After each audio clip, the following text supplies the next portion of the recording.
Courtrooms exist to uncover the truth. But sometimes it's not a detective who sees the missing puzzle piece. It's a child with sharp instincts. Today, a 9-year-old boy would reveal a secret that no one in the courtroom saw coming.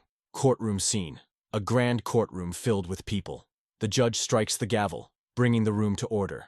The jury and lawyers take their seats.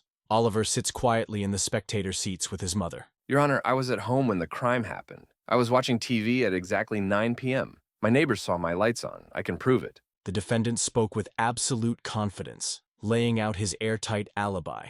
But amidst all the arguments and testimonies, one tiny detail went unnoticed, and the only person who saw it was 9-year-old Oliver. Oliver Reed, 9 years old, sharp-minded, eyes shining with curiosity, scribbling something in his notebook. But if it was 9 p.m., why was it dark outside? Oliver hadn't spoken yet, but soon, one simple question from him would turn the entire trial upside down. The defendant spoke with such clarity and confidence that the entire courtroom remained focused on him. Lawyers, jury members, and spectators, everyone was listening intently. But for 9-year-old Oliver, sitting quietly in the back, something didn't add up. He had noticed something that everyone else had missed. Courtroom scene. A tense atmosphere fills the room.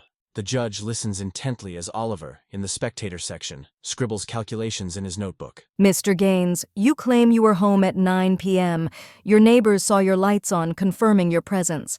Can you tell us exactly what you were doing at that time? I was watching TV. It was exactly 9 p.m., I'm sure of it. The news had just ended. The jury members seemed somewhat convinced. The defendant appeared to know exactly where he was and what he was doing.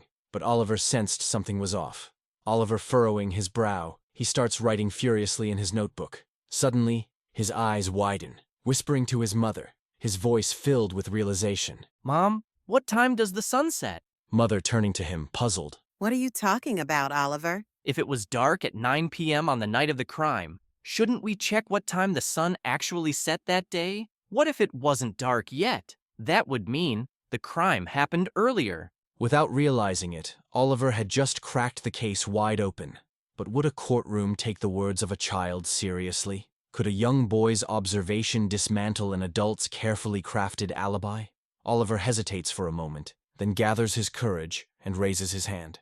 The entire courtroom falls silent. Jury members exchange bewildered looks while lawyers glance at each other in surprise. In courtrooms, adults speak, lawyers argue, and the judge makes the final decision. But this time, the one who wanted to speak was different. A 9-year-old child who seemed ordinary but carried an extraordinary intelligence. Court procedures must be followed.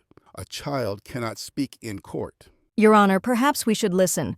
The child may have noticed something important. All right, child, let's hear it. What do you have to say?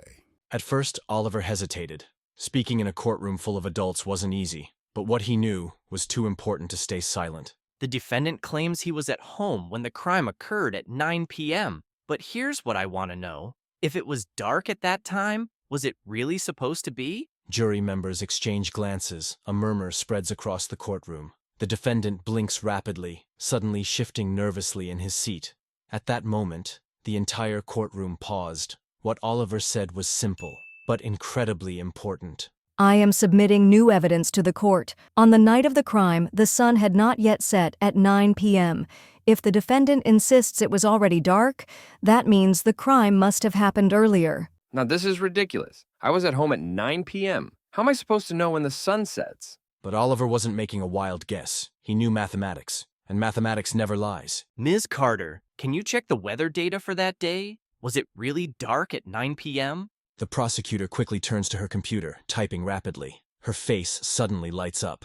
Oliver is right. On that day, the sun set at exactly 9:30 p.m. If the defendant claims it was already dark at 9, then he is lying. At that moment, the defendant's face turned pale. A simple calculation by a child had just destroyed his entire alibi. This is absurd. How can a child use something like this as proof? If you say the crime happened at 9 p.m. and that it was already dark, then why does the weather report say otherwise? The courtroom fell into a stunned silence. There was no answer to Oliver's question. And in that moment, the defendant was trapped. This case is closed. A young math genius just solved a murder. And just like that, 9-year-old Oliver hadn't just solved a murder. He had changed the way an entire courtroom viewed justice. Oliver had dismantled the defendant's testimony with his sharp but simple logic. However, Proving the truth in court was one thing. Getting people to accept it was another. The defendant wasn't ready to give up just yet. He had one last trick up his sleeve, but Oliver wasn't going to let it happen. Mr. Gaines, if the sky was still bright at 9 p.m., then the crime couldn't have happened at that time. This proves that your timeline is completely false. I must have misremembered the time. People make mistakes, don't they? The defendant was trying to leave an escape route for himself, but Oliver did something no ordinary child would do. He shut that door completely. If the crime actually happened before 9 p.m., then why are you so sure about your alibi at 9? A murmur spreads through the courtroom.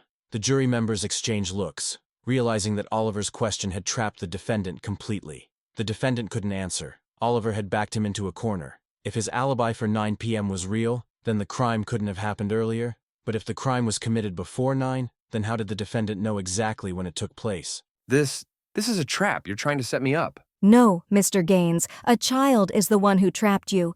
And you know what? Mathematics never lies. The defendant was out of options, and Oliver hadn't just solved a murder. He had unraveled an entire web of lies. But this was only the beginning of the end. Because now, the shocking truth Oliver had uncovered was about to change the course of the entire trial. Some secrets are uncovered by the most unexpected people, and sometimes, a single question from a child can change the course of an entire trial. Oliver Reed hadn't just dismantled a lie with a few simple words. He had now become the most important person in the courtroom. Courtroom. Silence fills the room as everyone stares at Oliver. The jury, the prosecutor, and even the judge are in shock. The defendant, Robert Gaines, is frozen in place. This is nonsense. A child can't destroy a murder case. I only asked a question, Mr. Gaines, but you couldn't answer it because everything you said was wrong. As Oliver placed his small hands on the stand, the entire courtroom tried to comprehend how a child had managed to corner the defendant with nothing but logic. But for Oliver, this was just another math problem. The defendant insisted that his statement was true, but Oliver's simple question proved that the time of the crime was misrepresented. That means either he lied about being home at 9 p.m. or he was actually at the crime scene at that time. This is a setup. You can't convict me based on what a child says. Order in the court, Mr. Gaines. And please provide us with a reasonable explanation. Can you disprove Oliver's claim? The defendant couldn't respond, because Oliver's logic was undeniable. The sun had not yet set at 9 p.m. that evening, and the defendant had miscalculated the crime's timeline. This completely shattered his alibi. I may be young, but numbers have no age. Math doesn't lie. Oliver's words hit the courtroom like a thunderclap. He was only 9 years old, yet that day, he had single-handedly changed the course of justice. This case is closed. A young math genius just solved a murder. No one expected such a contribution to this trial. Oliver Reed, today, you became a true part of justice. The defendant had nothing left to say. As the courtroom erupted in applause for Oliver, he simply lowered his head modestly. He wasn't a hero. He had only asked a question, but that one question had uncovered the truth behind a man's guilt. And so, 9-year-old Oliver hadn't just solved a murder. He had changed the way an entire courtroom saw the truth. But perhaps the biggest lesson of all was for everyone watching. Sometimes, the greatest truths come from the smallest minds.